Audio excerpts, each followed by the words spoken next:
The second project in the DCU is here. This does not look like this is gonna end well. Has it soared high or has it crashed and burned? My name is Dalton. This is Inside Fandom. Let's talk about Supergirl. And this is a full spoiler review for Supergirl, by the way. So if you haven't seen it, go watch it, then come back. We're going to dive into all the details, all the glory. But I am not alone today. As I mentioned in our last video, you know that I also have a channel called Movie Nights, and fellow Movie Night, Nick Iricchio is here. How are you, my friend? I am doing super, buddy. Excited to be here to talk Supergirl. Of course, that's how you open it every single time. Every single time. Before we dive into it, for those that watched the last video, I promise you the Agents of S.H.I.E.L.D. video is coming. It is shot. Don't worry. It's being worked on. I didn't lie to you on the last one. But today we're going to talk about Supergirl, and on our other review on our channel, we both kind of gave our thoughts. We both enjoy the film a lot more than the internet seems to think it's the worst movie ever made. Which is saying it's mid is a hot take, apparently. Yeah. And we just like, our review was, it's fine. And then, of course, when you say something's fine, you get called a shill on the internet. But that's how it goes. But, yeah, full spoiler review here. Millie Alcock, just incredible in the role. Like, does an amazing job as Supergirl. Jason Momoa, amazing as Lobo. I'm really happy that they're going to be part of the DCU going forward in whatever projects they appear in. I think Millie Alcock is confirmed for Man of Tomorrow. She is, yeah. Okay, so we know we're going to see her at least next year. I'd watch a Lobo movie after this. I'd I think he was born for the role, personally. Yeah, I thought he did a great job. Underutilized or utilized weirdly throughout the narrative, but I thought, in terms of just in capturing the character, I thought he did a great job. 100%. Yeah. Diving into the film now. Yeah. The movie opens with a great little montage of Supergirl and Krypto going to the various Red Sun planets where, you know, she can get drunk and she's celebrating her, I believe it's her 23rd birthday. Mm-hmm. And, you know, she's having a great time going through. They do that to establish their relationship a little bit, although I think they could have established it a lot longer. I think the movie could have benefited from being longer. It feels like a lot was cut out from the film. But you get that little montage, and then you go into Ruthie's origin of Krem, the lead villain, coming in and just wiping out her whole family. And I don't dislike the sequence, but this is where the editing, because we mentioned in our previous review that the film was edited oddly, and this is where the editing started to come in for me as like noticeably weird. And it's the cut to inside the house when they're both just standing at the door talking, the mother and father. That felt like an odd edit to me. I don't know why it was staged that way, but there we are. But the scene itself, actually, you know, it's a great motivation for that character. She, you know, obviously puts on the outfit, goes to the bar that Supergirl and Krypto are at, and starts doing her whole spiel about how she's here to take revenge for her father. She wants to do the whole thing. And you, of course, get the dipshits who try to steal the sword from her. Supergirl comes in and helps, but she doesn't have her powers. I really liked that sequence. I thought that was a really, really good sequence. And it also kicks off the amazing practical makeup effects and just the practical sets that I love whenever the movie uses them. The CGI is mostly fine, although the exterior green screens are pretty questionable, especially when Ruthie's looking at like I forget if it's the burial of her parents and she's outside. It doesn't look very good. But from there, she follows Supergirl back home. You know, you get a great comedic scene, and you get a great moment from David Cornsweet Superman, who every time he walks into frame, it's great. And then we get into the inciting incident of the film. But before we dive into that, your thoughts, just kind of the opening scene leading up to that. Yeah, I felt like that sort of whole intro section was clunky in terms of just its pacing and the editing, like you discussed. You know, I wish we had, and again, going to your point about it feeling like a longer movie that was cut out, I felt like we needed a little bit more time with Supergirl and Krypto. I felt like I needed a little bit more time with Ruthie and her family and her parents. Like, I would have loved to see her, like, doing the burial of her family and, like, helping to establish her character more. It also, to me, felt like Krem and her should have interacted within the house to just kind of have that interaction and, like, build up that revenge plot outside of just, like, this guy came in and killed him and I just happen to know who he is. But when you get to the space bar, you know, I thought it was really fun. The alien effects, I think the practical makeup effects and the aliens were really done well throughout the film. But I think it's just sort of like I wish we had a little bit longer there in the beginning, right before this now inciting incident occurs. I agree completely. And then you get into the inciting incident of the film, which is Krypto getting shot with the poison from Krem. And that kind of, you know, kicks off the emotional beat of the movie of, you know, wanting to save the dog. You have a timeline of 3 days you get to watch. And that's where my biggest criticism of the movie comes into play, which we talked about in our other review, which is that I feel there's no sense of urgency to get back to Krypto. Like, the whole movie. And I understand that you have a journey to go on with the two characters, like, and I understand the story you're telling, and maybe I'm just biased as a dog owner, but like, my dog had 3 days to live. I'm finding that shit in 12 hours. Yeah, like I feel like the movie would have benefited from just being like a 24-hour like ticking Yeah, clock. or and, just like, go. or just make the ticking clock be a ticking clock. Yeah. Like, it felt no urgency. Like, and at no point does it establish how much time is left, other than off-screen ADR of Millie Alcock telling someone I have 24 hours left, and it's like, so it was clearly an afterthought even then. And like, I feel like you had something there. Like, you could put Supergirl in this peril of she has a limited amount of time, but she has to save these people, and that decision she has to make. It's like that's a good situation to put your character Can in. the hero do both? And Yeah, save, and it never felt that way. It never felt that way, and that's my biggest criticism of the movie. But you then get to the tech pirate sequence, which I love and hate the sequence. I think the sequence is very long. very long. It's well done. Again, the set is great. The Seth Rogen cameo is great. Uncredited cameo, by the way. And the way that the scene plays out was interesting. I thought the action was well choreographed. I love when Supergirl gets outside the ship and she needs the yellow sun. But then the climax of the sequence is just she rips the engines out. Mm-hmm. And then it goes on to the next scene. I was like, all right, I felt like we were building up a scene to not really have much happen, but the rest of the scene I adored. I love that she could speak the alien language. I love that she was able to establish a plan quickly, and you saw her in action. Like, I thought that was really good. It's just the climax of the scene being like, oh, I ripped the engines out, was like, it was dissatisfying. Yeah. Because even if the plan was to keep them alive to interrogate them later, which she does, just have a better climax of that sequence. Because then they land at the intergalactic station, which is funny. And I love the joke of, like, we literally see the creature, like, shitting out what they're going to eat, and then she tastes it and goes, oh, this tastes like shit. Yeah. It was a great bit. But, your thoughts on that sequence and then leading into that interrogation scene. Yeah, I thought the set looked really cool. Again, the alien effects. I thought the concept of the tech pirates was really interesting. I did like the staging and the fight choreography of her, like, kind of transporting and teleporting within that.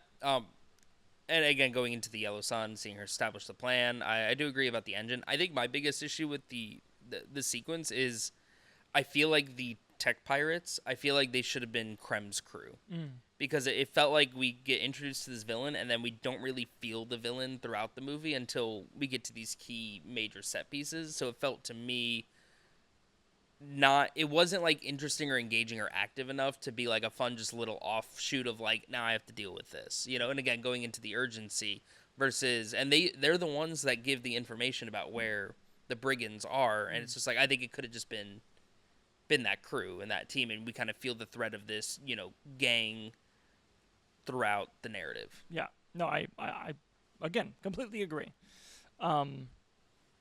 Then we get to the planet that has a yellow sun, and we get that sequence where she goes into the bar with Ruthie, and she has to arm wrestle. I like that sequence. I don't like that we didn't see most of the action in the sequence because I was looking forward to that scene when they set it up. Yeah. But then you get introduced to Lobo, who steals a lot of the movie. But I didn't love the intro, but I understood the intro. But the moment he starts speaking and interacting, I'm like, oh man, like this was made to happen. This was born to happen. Yeah. And I love the interaction. And I actually liked the Ruthie character in this situation of being like, he's looking for brigands. Like, I'm going to go talk to him. And Supergirl just being like, no. And the naivety of, like, her... You could tell that Ruthie was, I'd say, a more sheltered person based on how she's interacting in these... Well, he's looking for it. Why can't we just, work together? And Supergirl's like, he's a genocidal maniac. He killed everyone on his planet. Yeah. Like, we're not talking to this dude at all. Yeah. I do agree with the intro. One, when they first get to the bar, it's the first most complexing needle drop in the movie is them singing Ipanema, the man from Ipanema. The arm wrestling sequence was fun. I did like the comedic bit of her like knocking over the one cup. Yeah. And I do agree. I think Lobo's intro I think should have been a little later in the movie. Mm-hmm. And jumping ahead a little bit, I said spoilers. This is a spoiler review. I feel like Ruthie should have gotten captured earlier in the movie. Yeah. And Lobo should have been in the prison cell already. And I think having them work together for a little bit before going into the third act would have been interesting. And that's a great sequence. Because he's just kind of at the bar. Yeah. And you're like, sure.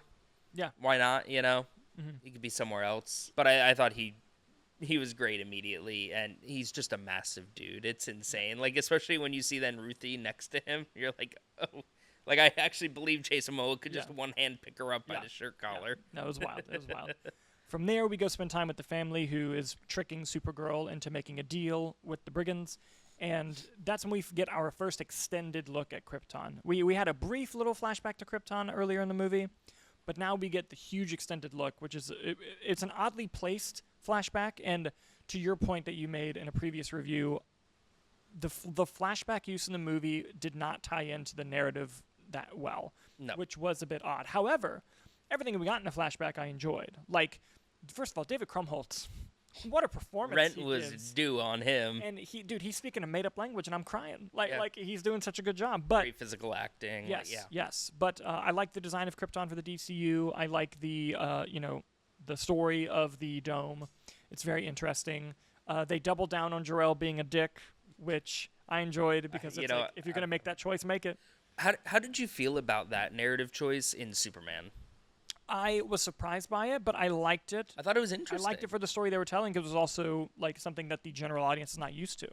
And I thought it was interesting. Yeah. Did I think it was fun that people were theorizing that Bradley Cooper could be Zod? Like, yeah, I thought it was fun. But at the same time, the last sequence in Superman where he sees the footage of his Kansas parents only works with that being part of the story. And I think that's one of the best parts of the movie is the end. No, I do agree. Yeah. Anyway, going back, we get this great flashback sequence. We find out more. You get an amazing scene with David Cornsweet as Superman, where you're just reminded he embodies the role.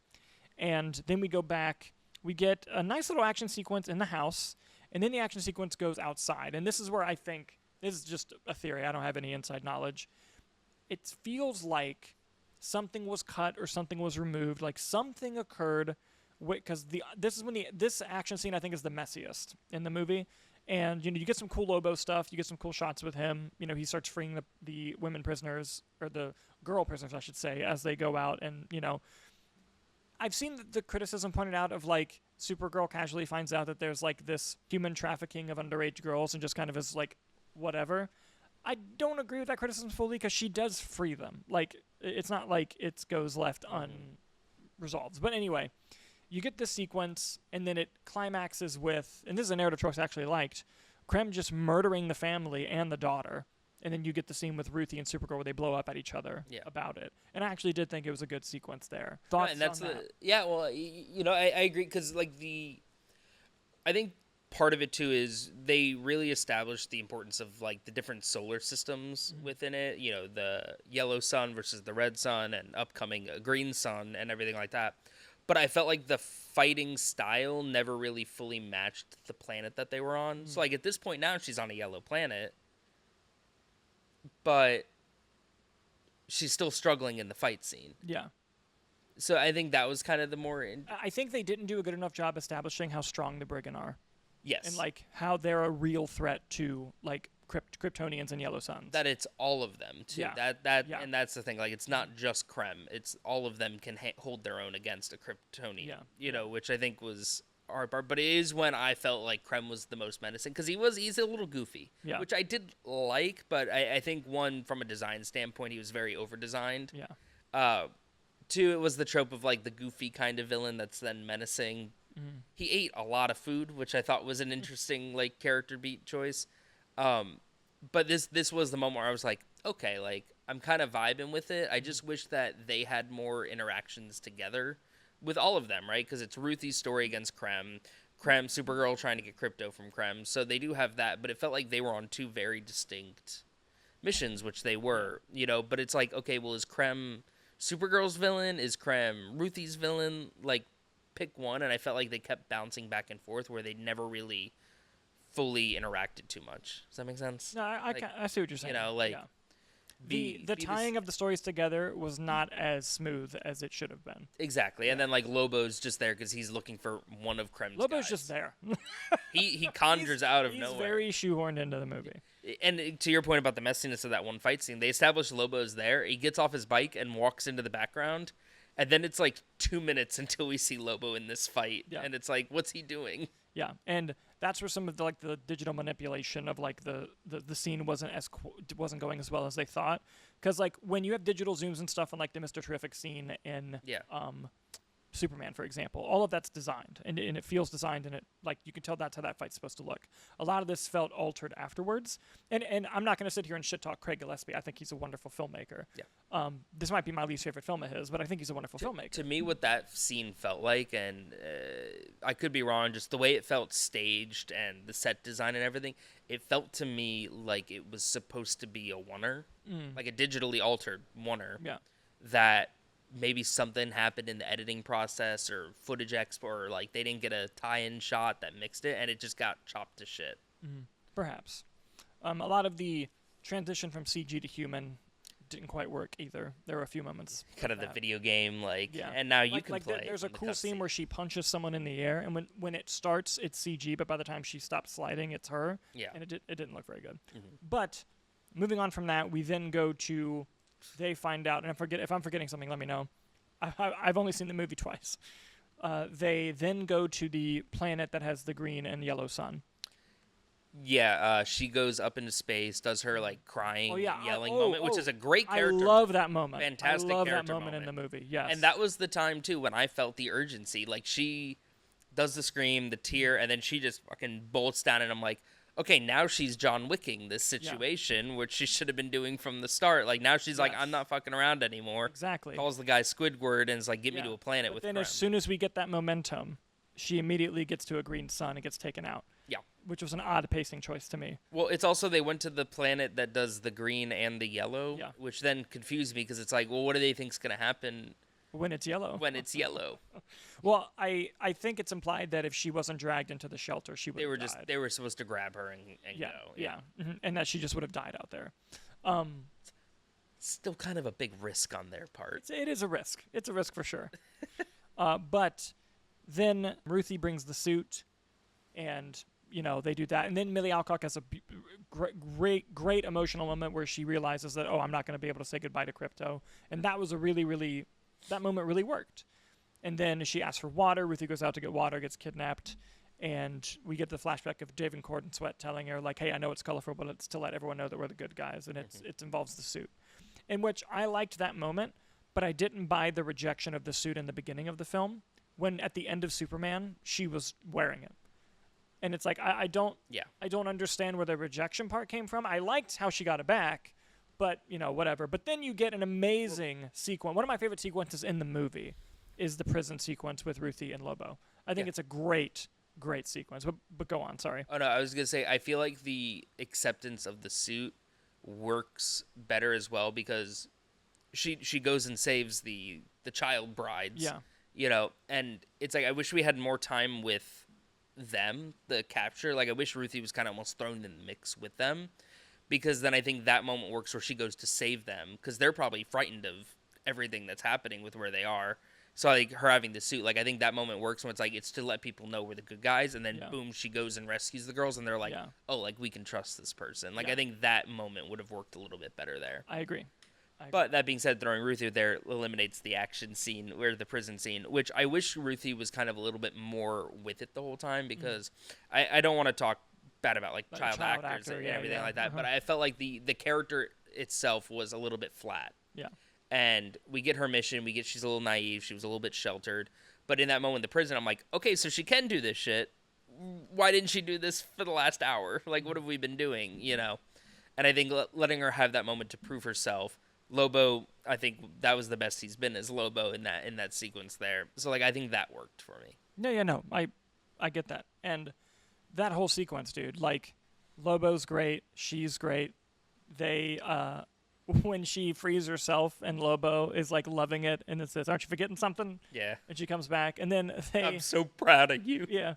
It's a very on second watch, I didn't really it's a very Beetlejuice inspired performance. Did you pick up on that a little bit? Yeah. It reminded me very much of Beetlejuice, which was a great choice, but like, Yeah, and I don't know if it's a direct reference to the wrong guy when she pulls herself up into the air vent and he says, "Impressive." But there's no way it's not. Let's see how many people get that reference in the comments. But anyway, they go to Supergirl shows up on top of the ship when they're kind of playing the game. They have Ruthie lassoed up, and Supergirl comes in.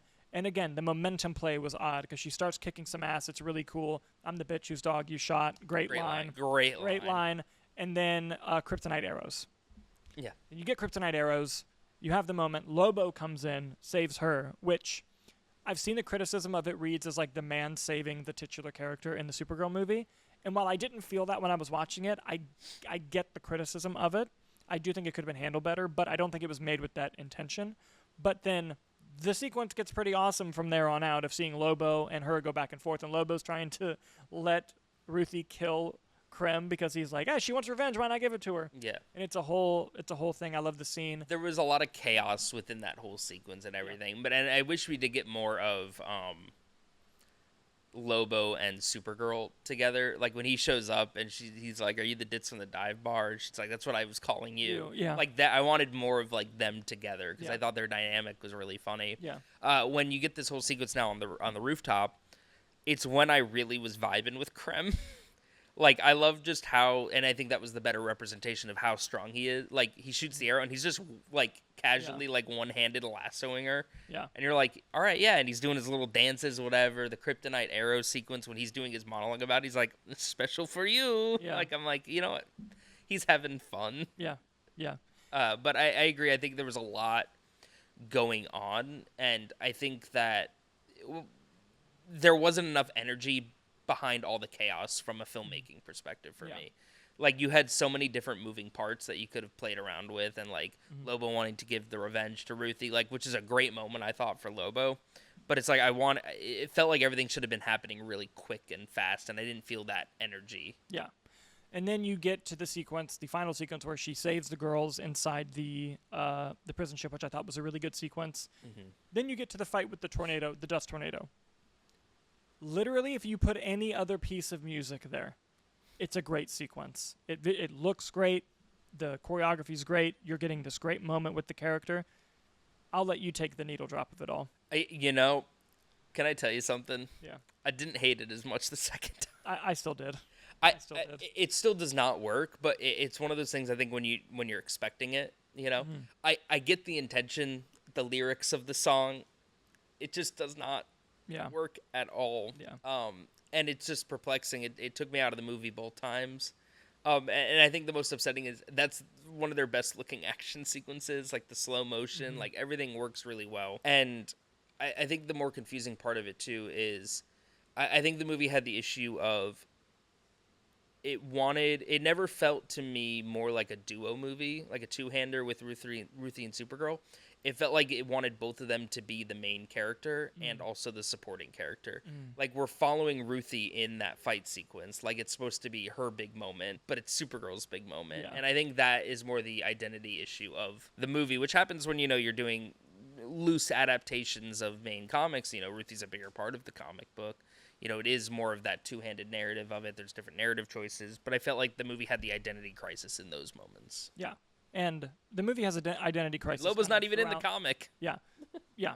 The movie has an identity crisis throughout the whole movie. And I think it would have really worked if it was a darker film and a less fun film. And that's proved by the end of the film, which conceptually I love the idea. And I love mostly how it played out of Supergirl convincing Ruthie, don't kill him. And then Supergirl kills him to not give her that burden, and because she wants her own revenge too. I love that idea. I know it's different in the book. I love the idea, and I loved when Supergirl actually killed him.